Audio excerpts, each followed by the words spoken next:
when you run a business, there are a lot of boxes to check. Let's see. Payroll? Check. Inventory? Check. Insurance? Well, Good Thing Simply Business makes getting small business insurance fast and easy. Just answer a few questions, review your quotes, and get covered in under 10 minutes, all online. It's that simple. Check insurance off your list at simplybusiness.com.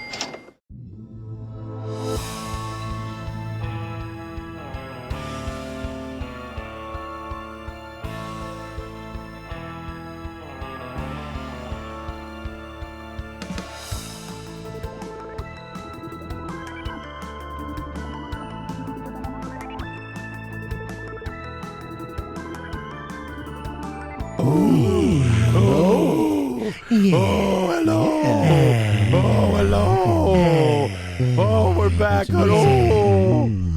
Let's just do this for 15 minutes. Don't you guys love this? Isn't it so much fun? That's what they pay for. People are going to be on this subreddit like, what do we have to do to get them to do that for 2 hours? Nothing really. I'd do it. What do we more do out of that? spite. Yeah, fair. Only cost me $30,000 for somebody to shit on my chest. Yeah. We've learned that. So, like... Yeah. Unfortunately, we have. Yeah. Boys, I'll start us out. Jesse. Any takers, hit me up. No. Yeah, I mean, whatever, you know. I couldn't be on the 30 grand. podcast with you after that. I won't tell you that now. I'd be like, no, I'm all right. If it happens, We'll destroy the documents. We'll destroy the documents. It'll be an You'll Alex never know. episode. It'll be the very last Alex episode. I got Let me shit tell on. you the process. Or I shit on somebody, rather. Why did you get pink eye that one time? Let's explore. Well, it was $30,000, and I said, All right. you know what? Just get it over with. Let's go. Yeah. Just do it, Daddy please. needs his money. Hey, this was a crazy one for me this week because I went through like an entire journey trying to figure out what article to do. And like two of the things that I found like exploded into full episode topics. Ooh. So I'm going to tell you what I'm not going to do. And then I'm going to tell you like the normal, basic, small mini-sode episode. So what? First thing was, do you know what Project Sunstreak is? Obviously, we've talked about this before. It doesn't ring a bell. It's like pretty similar to Gateway Tapes or something like that. It's like CRV, remote viewing for like tactical purposes. It was like the CIA did it. They have like declassified documents about it. But the reason that I landed on it for today was because somebody located the Ark of the Covenant during their Sick.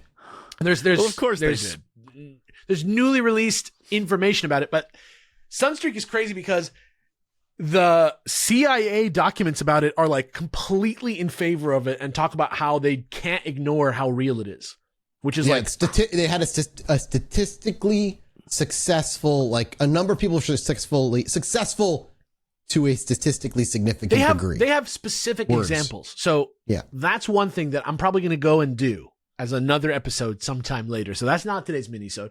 The other minisode today was from the subreddit. Somebody posted that they have this book, and I believe it was the subreddit. It might have been News of the Weird or something like that, or High Strangeness. There's a book from 1922 by somebody called Burke McCarty that is called, and this is like more of a Jesse episode because like the truth of it is kind of like that it's not real, but it's kind of an interesting thing. It's a book from 1922 that was published that's called The Suppressed Truth about the assassination of Abraham Lincoln. It may boggle your mind to find that in the 20s there was like an anti-Catholic sentiment in America. You don't the Jesuits. say. Yeah, may boggle your mind. And the Jesuits, they call them and stuff, and they said that like Abraham Lincoln and the assassination of like several other presidents is part of some big Pius IX like guided. The Pope was like, take out Lincoln.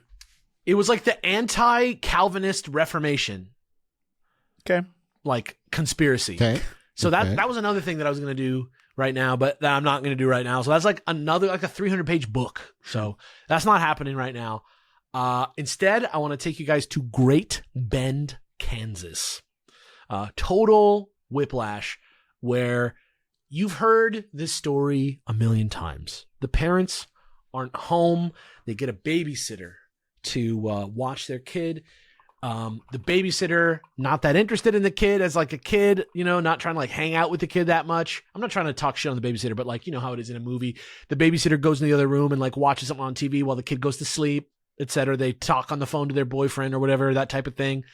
The kid comes out of the room and says, "Hey, there's a monster under my bed." And you say, "Okay, just fucking go to sleep." Then the kid comes out again and goes, "No, seriously, there's a monster under my bed." And so you go, "Okay, just go to bed. Just try not to think about it." Then the third time they go, "Come, there's a monster under my bed." You go, "Okay, fine. Let's go look. Let's go see the monster. Let's go." So she takes the kid and she goes to see the monster, and she gets down on her hands and knees to look down under the bed.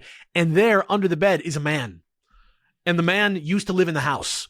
And he sees the two people and he gets up and he pushes them out of the way and runs into the woods. And he went into the forest. He's 27 years old.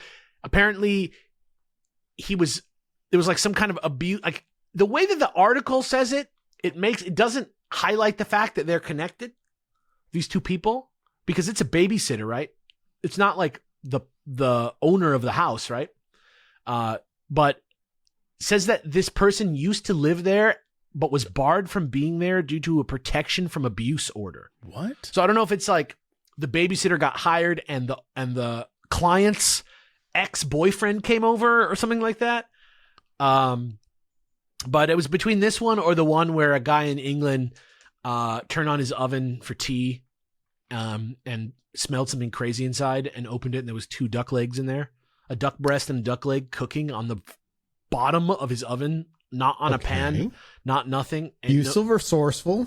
And he didn't know, he's a vegan. He doesn't know idea how these duck legs could have gotten in here, and then he threw them away.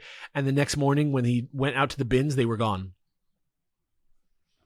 What? So, yeah, that's another little mini-sode for you guys. Yeah, okay. But the one that I think was really crazy was this one that happened in Kansas, where this lady went and checked on a monster under the bed, and it turned out to be a dude.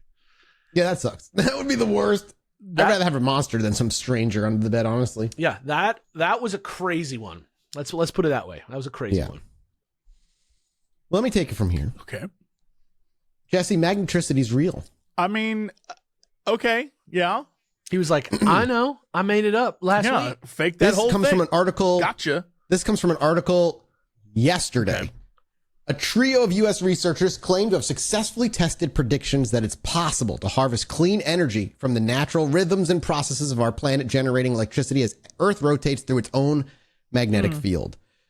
Though the voltage they produced was tiny, the possibility could give rise to a new way to generate electricity from our planet's dynamics alongside tidal, solar, wind, and geothermal power production.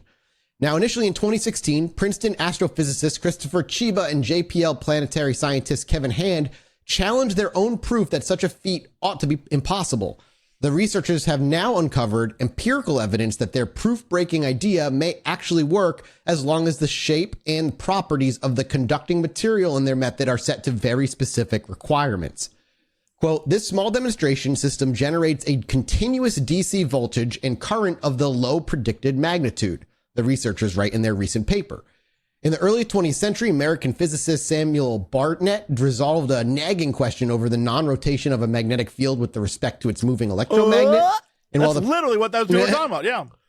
Yeah. And while the crazy, dude. How did this happen right after we did the synchronicity, baby? Clue. This is wild. And I'm gonna send you I'll send you a picture of the diagram they use, and it's very similar to a lot of the almost exact same thing. It's hard to say if it's exact same, but it looks a lot. I mean, it looks very similar to a lot of them. Roughly, like, it's the same process. I guess it's the idea of trying to figure out how we get there. There you go. There's a diagram they use that I can't really fully. I mean, yeah. There were some. If what I'm looking at is them separating, that's what it looks like. Trying to get this gyat. Gyat. Dude, like, I don't understand anything I'm looking at. This looks like the Imaginarium of Dr. Parnassus, but I'm like with you there, dude. Yeah. They said while the proposed difference in velocity between the field and its magnet ought to allow for a voltage to form, proofs such as the one Chiba and Hand spelled out in their 2016 paper showed it wasn't possible.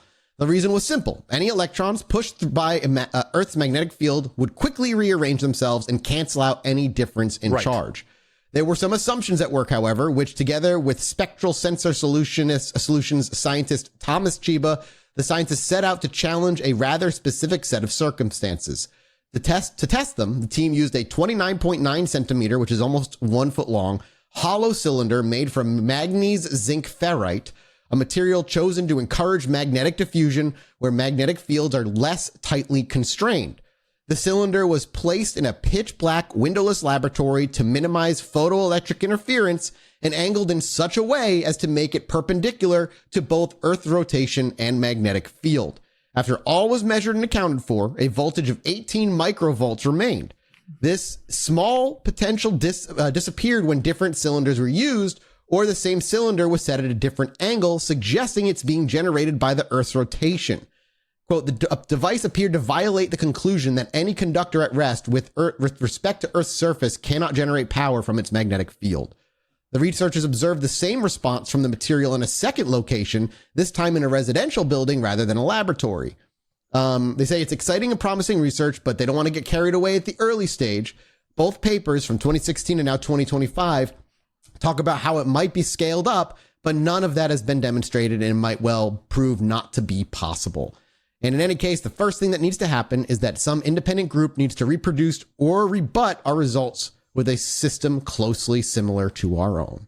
And that's where they end it. And to me, it's like, that's exactly what the dude was talking about in your episode in a weird way. It's like, again, I don't know that the way I think about it when I think about the dude and the Coral Castle is I feel like he was more akin to Gene Roddenberry making shit up that then was like, oh no, we can actually do that. Like he had an idea for a thing that just turned out to be real. Because I can't believe that man was levitating, like with his mind. I can't believe it. I don't know if he's levitating with his mind, but he was maybe maneuvering magnetic fields in a way that he was like moving. But the fact that more and more we're seeing like, actually, it is a thing, almost makes me be like, what was that dude onto? What was he doing? Who told him about that? Where did he find that out? The ancient Egyptians, dude. What if we learned that like the ancient Egyptians didn't have like higher tech, but they understood how to manipulate Earth's magnetic field in a weird way? I mean, admittedly, the ancient Egyptians, again, for everyone who forgets, they were ancient to even the Romans. So they're so old. Who knows what the hell they were doing? Like, who knows? That's crazy to me that, like, I don't know, man. This article popped up yesterday. I was like, are you fucking kidding me? What timing? We just covered something That's like crazy. This. Wild synchronicities. Damn. Jesse, well. Insane. Let's stick with science because this is really neat and I kind of love this. So the British Antarctic Survey is doing their thing in the Antarctic. It's the Natural Environment Research Council. They have a whole ass website. You can go, it's bas.ac.uk if you want to go check them out. Anyway, on March 13th, they released a press release about something they had done using the BedMap 3, which is the third version of the BedMap system. And the whole thing is it's bed topography for Antarctica. And they're trying to figure out, one, how much ice is actually there, and two, what is under that ice? And so, using all of the BedMap's tech, they've discovered a bunch of cool things. I'm just going to rattle off some numbers. I love this. The total volume of Antarctic ice, including its ice shelves, is 27.17 million cubic kilometers. The total area of Antarctic ice, including those shelves, is 13.63 million square kilometers. And the thickness, on average, is about 1,940 meters. If all of that melted, the sea level would rise by 58 meters, which would not be great for any of us. But the most interesting thing is first off, they say, in general, it's become clear the Antarctic ice sheet is thicker than we originally realized, and larger volume of ice is grounded into the bedrock sitting below sea level. This puts the ice at greater risk of melting due to the incursion of warm water that's occurring at the fringes of the continent.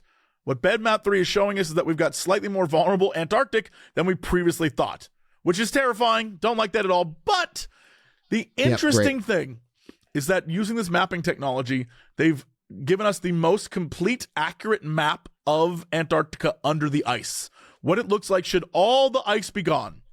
And it is the most Final Fantasy world I've ever seen in my entire life.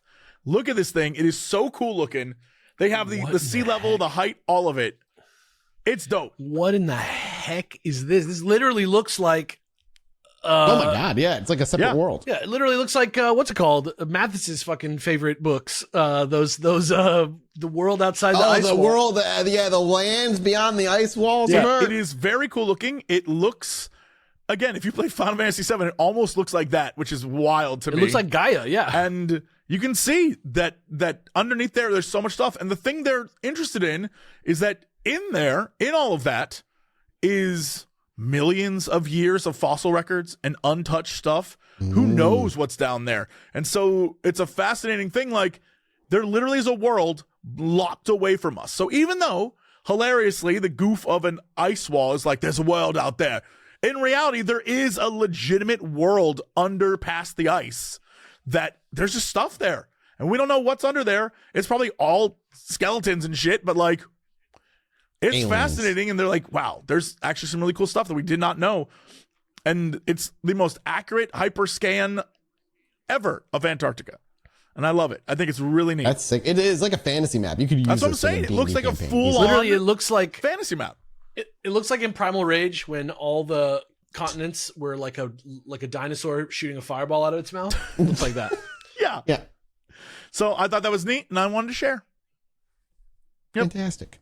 Well, thank you all so much for supporting us here at patreon.com/Chilluminati pod. We'll be back next week with another mini-sode. Well, we appreciate you. We love you. Go buy our plushie. Goodbye. Bye.